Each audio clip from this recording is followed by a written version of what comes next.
ওম নমঃ শিবায়। আজকের মহাবাক্যের তারিখ 27 ফেব্রুয়ারি 1968। প্রিয় বাচ্চারা, এ হলো অ্যাডাপশন।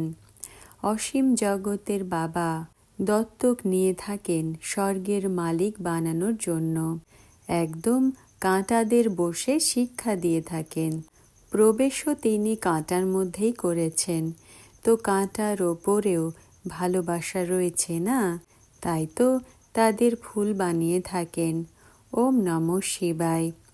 এ তো বাচ্চারা জানে যে বাবা হলেন বড় লিভার ঘড়ি, একদম অ্যাকুরেট টাইমে আসেন কাঁটাদের ফুল বানানোর জন্য।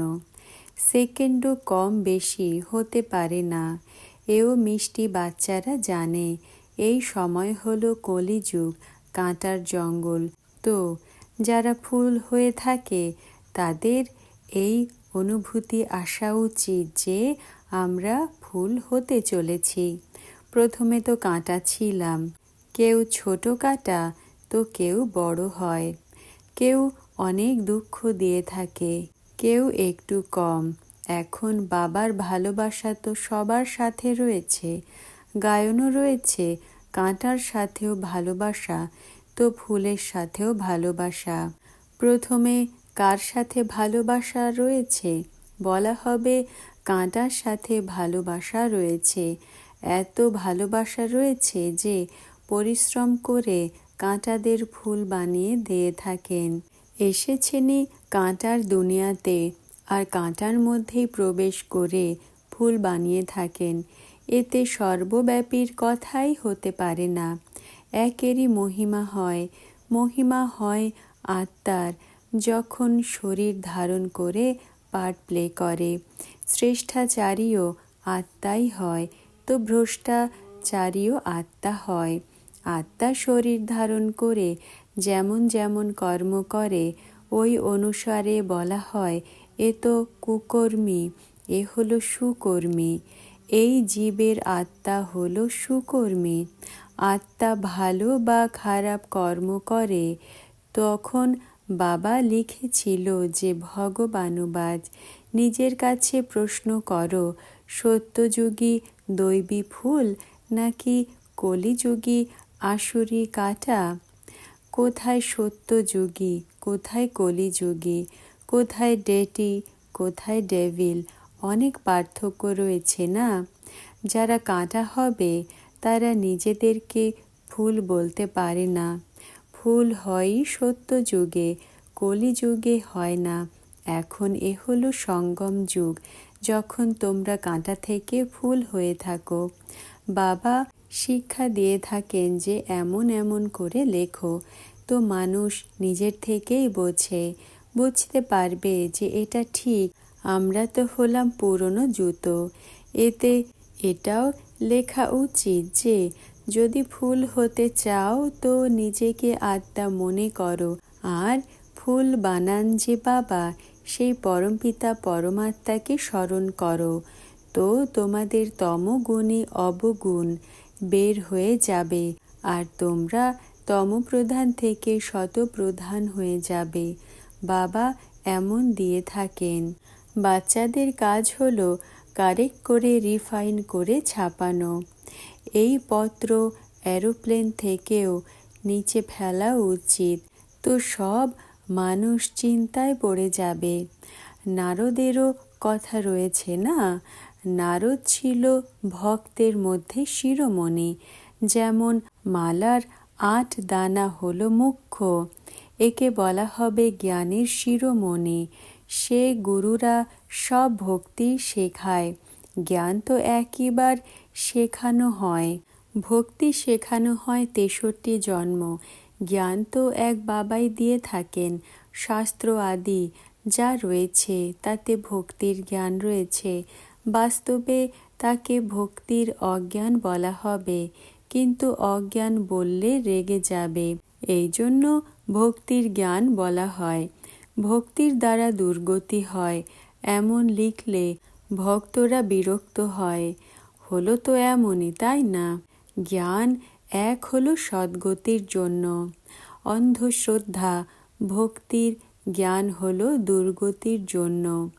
এ তো হলো পড়াশুনো, অসীম জগতের ওয়ার্ল্ডের। এ হলো হিস্ট্রি জিওগ্রাফি। স্কুলে পুরনো ওয়ার্ল্ডের হিস্ট্রি জিওগ্রাফি পড়ায়, নতুন দুনিয়ার হিস্ট্রি জিওগ্রাফি তো কেউ জানেই না। তো এ হলো পড়াশোনাও আর বুঝবার মতো কথাও। কোনো ছি কাজ করা হলো না বোঝা। তখন বোঝানো হয় যে বিকারী কাজ, দুঃখ দেবার কাজ করবে না। দুঃখ হর্তা সুখকর্তা, এ হলো বাবারই মহিমা, তাই না? এখানে তোমরাও শিখছ, কাউকেই দুঃখ দেবে না। বাবা এই শিক্ষা দিচ্ছেন।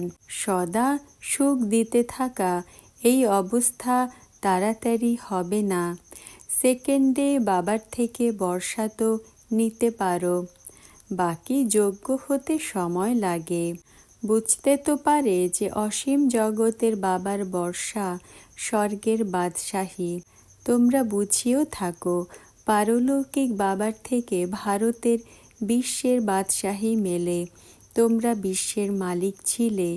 তোমরা বাচ্চাদের অন্তরে অনেক খুশি থাকা উচিত। এ তো হলো কালকেরই কথা। তোমরা স্বর্গের মালিক ছিলে। মনুষ্য তো বলে দেয় এক এক যুগের আয়ু হলো 1,00,000 বছর। কোথায় সমস্ত কল্পের আয়ু 5,000 বছর। অনেক পার্থক্য রয়েছে না? জ্ঞানের সাগর একই অসীম জগতের বাবা। তাঁর থেকে দৈবী গুণ ধারণ করা উচিত। এই দুনিয়ার মনুষ্য তো দিন প্রতিদিন তমপ্রধানই হতে থাকে, আরোই বেশি অবগুণ শিখে থাকে। প্রথমে করাপশন, অ্যাডাল্ট্রেশন, ভ্রষ্টাচার আদি ছিল না। দিন প্রতিদিন তমগুণ বাড়তে থাকে। আর এখানে তোমরা বাবার স্মরণের বল দ্বারা শতপ্রধানের দিকে যেতে চলেছ। যেমন নেমে থাকো তেমন যেতেও হয় এমনই। প্রথমে তো বাবা মিলেছে, এরই খুশি হবে। কানেকশন জুড়লে তখন হলো স্মরণের যাত্রা। যারা বেশি ভক্তি করেছে তাদের বেশি স্মরণের যাত্রা হবে। অনেক বাচ্চারা বলে যে বাবা স্মরণ থাকে না। ভক্তি মার্গেও এমন হয় কি, শুনতে বসেছে আর বুদ্ধি অন্য দিকে দৌড়ে যায়। আর যে শোনায় সে দেখতে থাকে। এরপর হঠাৎ প্রশ্ন করবে যে আমি কি শুনিয়েছি। তখন যেন সম্বিত ফিরে আসে। কেউ তো ঝট করে বলে দেবে, একরকম তো সবাই হবে না। যদিও এখানে বসে রয়েছে, শোনে, কিন্তু ধারণা কিছুই হবে না। যদি ধারণা হবে তো তাহলে কামাল করে দেখাবে। সে নিজের আর অন্যের কল্যাণ করা ছাড়া থাকতে পারবে না। যদিও কারো ঘরে অনেক সুখ রয়েছে, মহল মটর আদি রয়েছে, কিন্তু একবার তীর লেগে গেলে তো ব্যাস। পতিকেও বলবে যে আমি এই আত্মিক সার্ভিস করতে চাই, না হলে তো আমি ডিভোর্স দিয়ে দেব। শিব বাবাকে ডিভোর্স দিতে পারলে তো পতিকে দিতে আর কি রয়েছে। কিন্তু মায়া বড়ই শক্তিশালী, করতে দেয় না। মোহ রয়েছে না? এত মহল, এত সুখ সব কি করে ছাড়বে? আরে এই এত সব যারা ছুটে এসেছে, বড় বড় লক্ষপতি কোটিপতি ঘরের ছিল, ছেড়ে চলে এসেছে। এও ভাগ্য দেখা যায়। এত শক্তি নেই ছাড়ানোর। রাবণের শিকলে এত আটকে রয়েছে। এ হলো বুদ্ধির শিকল। বাবা বোঝান, আরে তুমি তো স্বর্গের মালিক, পূজন যোগ্য হয়ে থাকো। বাবা গ্যারান্টি করেন 21 জন্ম তোমরা রোগী হবে না, এভার হেলদি থাকবে। তোমরা যদিও থাকো পতির কাছে, শুধুমাত্র তার থেকে অনুমতি নাও, পবিত্র হব আর বানাবো। এই তো হলো তোমাদের দায়িত্ব, বাবাকে স্মরণ করা, যার দ্বারা অপার সুখ মেলে। স্মরণ করতে করতে তমপ্রধান থেকে শতপ্রধান হয়ে যাবে। এ হলো কত বোঝার মতো কথা। শরীরের ওপরে কোনো ভরসা নেই। বাবার তো হয়ে যাও, তার সমান প্রিয় বস্তু দ্বিতীয় কিছুই নেই। বাবা বিশ্বের মালিক বানান। তিনি বলেন, যতটা চাও শতপ্রধান হও, তোমরা অপার সুখ দেখবে। পতিকে বলো ভগবানুবাজ, কাম হলো মহাশত্রু। যেমন সেই শঙ্করাচার্যের পুস্তক ছিল, লেখা ছিল নারী হলো নরকের দ্বার। পরমপিতা পরমাত্মা শিবাচার্য বলেন নারী হলো স্বর্গের দ্বার। স্বর্গের দ্বার বাবা এই নারীদের দ্বারাই খোলান। মাতাদের ওপরই কলস রাখা হয়। মাতাদেরই ট্রাস্টি বানিয়েছেন, সব কিছু তোমরা সামলাও। বাবা এদের দ্বারা কলস রেখেছে না, শাস্ত্রতে আবার লিখে দিয়েছে সাগর মন্থন করেছে, এরপর অমৃতের কলস লক্ষ্মীকে দিয়েছে। বাবা বলেন মাতাদের ওপরই কলস রেখেছি, এরপর তারা সবাইকে দিয়েছে। এখন তোমরা জানো বাবা স্বর্গের দ্বার খোলেন। তো কেননা আমরা বাবার থেকে বর্ষা পাই, কেননা আমরা বিজয় মালাতে গ্রথিত হই, মহাবীরনী হই। দিলওয়ালা মন্দিরে মহাবীর আর মহাবীরনী দুজনের চিত্র রয়েছে। মহাবীরনীদের অন্দরে কুঠুরিতে রেখেছে, মহাবীরদের বাইরে। তারা ঘরের ঘরণী অন্দরে বসে রয়েছে। কোনো মেল ফিমেল তো নেই, এ হলো অ্যাডাপশন। অসীম জগতের বাবা অ্যাডাপ্ট করে থাকেন। কিসের জন্য? স্বর্গের মালিক বানানোর জন্য। একদম কাঁটাকে বসে শিক্ষা দিয়ে থাকেন। প্রবেশও কাঁটার মধ্যেই করেছেন, তো কাঁটার ওপরেও ভালোবাসা রয়েছে না, তাই তো তাদের ফুল বানিয়ে থাকেন। বাবাকে আহ্বানই করে পতিত দুনিয়াতে, পতিত শরীরে। নির্বাণ ধাম ছেড়ে এখানে এসো। বাবা বলেন ড্রামা অনুসারে আমাকেও আসতে হয়। নাম্বার 1 কাঁটাতে এসে নাম্বার 1 ফুল বানিয়ে থাকি, তো নিশ্চয়ই ভালোবাসা রয়েছে না। ভালোবাসা ছাড়া ফুল কি করে বানাবো? এখন কলিযুগী কাঁটার থেকে সত্যযুগী ফুল, দেবতা, বিশ্বের মালিক হও। কত ভালোবেসে বোঝানো হয়। কুমারী হলো ফুল, তাই তো সব কাঁটারা চরণে পড়ে। তারা আবার কাঁটা হয়ে যায়, তখন সবাইকে মাথা ঠেকাতে হয়। তো কি করা উচিত? এক জন্ম ফুল থাকা উচিত, তো এভার ফুল হয়ে যাবে। কুমারী তো নির্বিকারী, তাই না? যদিও জন্ম বিকার থেকে নিয়েছে, সন্ন্যাসীও তো বিকার থেকে জন্ম নেয়, বিবাহ আদি করে আবার পরবর্তীতে ঘর পরিবারকে ছেড়ে দেয়। পিতা চলে গেলে তখন সবাই পিতৃহীন হয়ে যায়, কত দুঃখ দিয়ে যায়। এরপর তাদের মহান আত্মা কি করে বলতে পারো? মহান আত্মা তো কৃষ্ণকে বলা হয়। কোথায় সেই সত্যযুগের মহাত্মা, বিশ্বের মালিক? কোথায় এখানে কলিযুগী? তাই বাবা বলেছিলেন প্রশ্ন লেখো, কলিযুগী কাঁটা নাকি সত্যযুগী ফুল? তোমরা তোমরা ভ্রষ্টাচারী নাকি শ্রেষ্ঠাচারী? এ হলো ভ্রষ্টাচারী দুনিয়া। যখন রাবণের রাজ্য রয়েছে, বলেও থাকে আসুরি রাজ্য, রাক্ষস রাজ্য, কিন্তু নিজেদেরকে কেউ মনে করে না। এখন তোমরা বাচ্চারা যুক্তির দ্বারা বুঝিয়ে থাকো, এমন যুক্তির দ্বারা লিখে থাকো যে তারা নিজের থেকেই বুঝে যায় যে আমরা তো এই দিকে রয়েছি। আমি তো কামী, ক্রোধী, কলিযুগী, লোভী ভূত। প্রদর্শনীতেও তোমরা এমন এমন চিত্র লাগাও যে নিজেই তাদের ফিলিং আসবে আমরা তো কলিযুগী কাঁটা। এখন তোমরা ফুল তৈরি হচ্ছ। বাবা তো এভার পিওর ফুল, তিনি কখনো কাটা হন না, বাকি সবাই কাঁটা হয়ে যায়। সেই ফুল বলে থাকেন, তোমাদেরও কাঁটা থেকে ফুল হতে হবে তো আমাকে স্মরণ করো।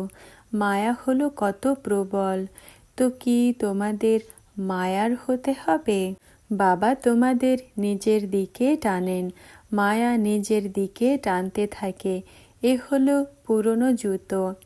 আত্মাকে সর্বপ্রথমে নতুন জুতো মেলে, এরপর পুরনো হয়। এই সময় সব তমপ্রধান দুনিয়া। আমি তোমাদের মখমলের দিয়ে থাকি, সেখানে আত্মা পিওর হওয়ার কারণে শরীরও মখমল সমান হয়ে যায়। তো ডিফেক্টেড, এখানে তো অনেক ডিফেক্টস হয়ে থাকে।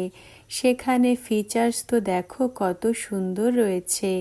সেখানকার ফিচার্স তো কেউ এখানে বানাতে পারে না। এখন বাবা বলেন, আমি তোমাদের কত উচ্চ বানিয়ে থাকি। গৃহস্থ ব্যবহারে কমল ফুল সমান পবিত্র হও, আর জন্ম জন্মান্তরের যে জং চড়েছে তাকে বের করার জন্য যোগ অগ্নি রয়েছে। এতে সব ভস্ম হয়ে যাবে, তোমরা পাক্কা সোনা হয়ে যাবে। খাদ বের করার যুক্তি তো বাবা বড় সহজ বলে থাকেন। মা মেকম স্মরণ করো, তোমাদের বুদ্ধিতে এই জ্ঞান রয়েছে। আত্মাও হলো অনেক ছোট, বড় হলে তো এর মধ্যে প্রবেশ কি করে করে? আত্মাকে দেখার জন্য অনেক মাথা ঘামাতে থাকে ডক্টরসরা, কিন্তু দেখতে পাওয়া যায় না, সাক্ষাৎকার হয়। আচ্ছা, মনে করো তোমাদের বৈকুণ্ঠে সাক্ষাৎকার হয়, এতে কি প্রমাণিত হয়? পুরনো দুনিয়া শেষ হতে হবে, তো নতুন দুনিয়ার সাক্ষাৎকার হয়। কিন্তু বৈকুণ্ঠে চলে তো যাবে না, না? এর জন্য তো পুরুষার্থ করতে হবে। সাক্ষাৎকারের দ্বারা কোনো লাভ হয় না। লক্ষ্মীনারায়ণ সমান তখন হয়ে যাবে যখন যোগের অভ্যাসও করবে। তো প্রথমে কাঁটাদের সাথে ভালোবাসা হয়। এখানে তো অনেক কাঁটা রয়েছে, তাই তো বাবা মিষ্টি মিষ্টি বাচ্চা বলতে থাকেন। ভালোবাসা রয়েছে না, সব থেকে বেশি ভালোবাসার সাগর হলেন বাবা। তোমরা বাচ্চারাও মিষ্টি হয়ে যাও। বাবা বলেন, নিজেকে আত্মা মনে করো। আত্মা ভাই ভাইকে দেখো তো ক্রিমিনাল খেয়াল একদমই উড়ে যাবে। ভাই বোনের সম্বন্ধের দ্বারাও বুদ্ধি চলায়মান হয়ে যায়। এই জন্য ভাইকে দেখো। সেখানে তো শরীরই নেই যে ভান আসবে, মোহর আকর্ষণ আসবে। আত্মা তো হলো অশরীরী, তো এখন ভাই বোনের সম্বন্ধে থাকবে না। বাবা আত্মাদের পড়ান, তো তোমরাও নিজেদেরকে আত্মা মনে করো। এই শরীর তো হলো বিনাশী, এর সাথে হৃদয় জুড়বে না। সত্যযুগে এই শরীরের সাথে প্রীত হয় না। মোহজিৎ রাজার কথা শুনেছ না? বলো, আত্মা এক শরীর ছেড়ে দ্বিতীয় নেবে। সবার নিজের নিজের পার্ট মিলেছে, মোহ কেন রাখবে? এই জন্য বাবাও বলেন, খবরদার থাকতে হবে। প্রতিজ্ঞা করো, কারোরই মৃত্যু হোক না কেন আমরা কাঁদব না। মা সমান প্রিয় কোনো জিনিস হয় না। তাকে পার্ট প্লে করতে হবে, চলে গেছে। তোমরা নিজের পুরুষার্থ করো। মাম্মা স্মরণ করে বা না করে তাতে তোমাদের কি এসে যায়? তোমরা নিজের বাবাকে স্মরণ করো, শতপ্রধান হও, আর কোনো রাস্তা নেই। পুরুষার্থ দ্বারাই বিজয় মালার দানা হবে। পুরুষার্থ থেকে যা চাও তা হতে পারো। বাবা তো বোঝেন যে কল্প পূর্বের সমানই পুরুষার্থ করবে। বাবা তো হলেনই গরিবের বন্ধু, দানও গরিবদেরই করা হয়। বাবাও বলেন, আমি সাধারণ তনে আসি, না গরিব না ধনী। তোমরা বাচ্চারাই জানো, ভারতবাসীদের পার্ট হলো গালি দেওয়া, গ্লানি করা। যে ভারতকে এত উচ্চ বানিয়েছি তারাই কত মাছ গ্লানি করেছে, পাথরের নুড়িতে ঠুকে দিয়েছে। এখন বাবা বলেন, তোমাদের জন্য ধর্ম স্থাপনা করে থাকি, সেখানে দুঃখের নামই নেই। যাদের সুখ দিয়ে থাকি তারাই আবার কাঁটা হয়ে গালি দিতে লেগে যায়, কত গ্লানি করে। আচ্ছা, ওম নমঃ শিবায়। আজকের বরদান, মায়ার চক্র থেকে মুক্ত ভব। ব্যাখ্যা: তোমরা কি নিজেদেরকে মায়ার চক্র থেকে মুক্ত অনুভব করো? দেহের স্মৃতির অনেক ব্যর্থ সংকল্পের চক্র, নিজের লৌকিক আর অলৌকিক সম্বন্ধের চক্র, স্বভাব আর সংস্কারের চক্র, আর প্রকৃতির অনেক প্রকারের আকর্ষণের চক্র, এই সব হলো মায়ার চক্র। এই চক্র থেকে মুক্ত হবার জন্য সদর্শন চক্রধারী হও। এক সদর্শন চক্রধারী মায়ার ভিন্ন ভিন্ন চক্র থেকে মুক্ত করতে পারে। ওম নমঃ শিবায়।